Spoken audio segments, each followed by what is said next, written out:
question here about the lack of women in the monument landscape across the country and throughout the city really adheres to a larger problem.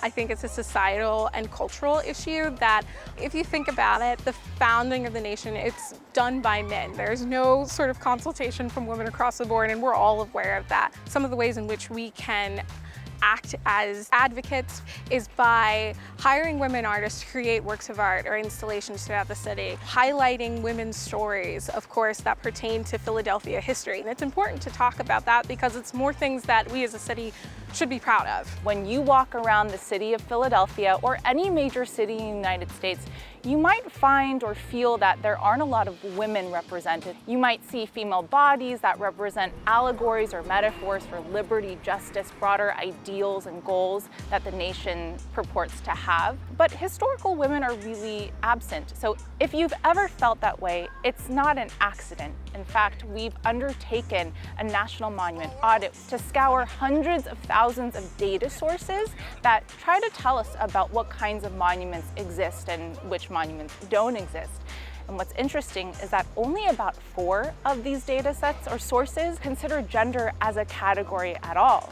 So what we're dealing with is a broader problem with how we account for gender just generally. We tabulated which historical figures have been commemorated the most across the American landscape. And out of the top 50 commemorated figures, only 3 of those are historical women. Those women include Joan of Arc, Harriet Tubman, and Sacagawea. So as far as actual statues to historical women in the city of Philadelphia, we know of at least 2. One to Joan of Arc and the other to Mary Dyer. What's really exciting, though, is that a lot of people, artists, activists, local communities here in Philadelphia are actually calling for new monuments and new memorial sites that are more reflective of their communities and their rich histories. An example of this is the MVP statue, which used to stand here. The MVP statue is the first monument to represent an African-American girl in the city of Philadelphia.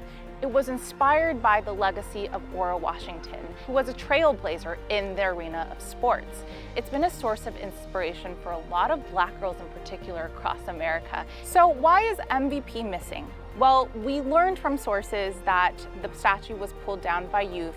We don't know if it was intentional or if it was by accident, but there are plans by the City Parks and Rec and Percent for Art to put the statue back up. It shows that there is a commitment to resourcing, financing, and maintaining monuments that are meaningful to local communities here in Philadelphia. And it illustrates to us that monuments are not permanent. They need people and communities to care for them. They serve some broader political, cultural, and social purpose. And so as the debate continues on across America, I hope that people stop and consider and reflect on why their public spaces look the way they do and why certain figures are absent while others are overrepresented. I'm Shirley. And I'm Regina Mitchell. For more videos like this, subscribe to WHYY.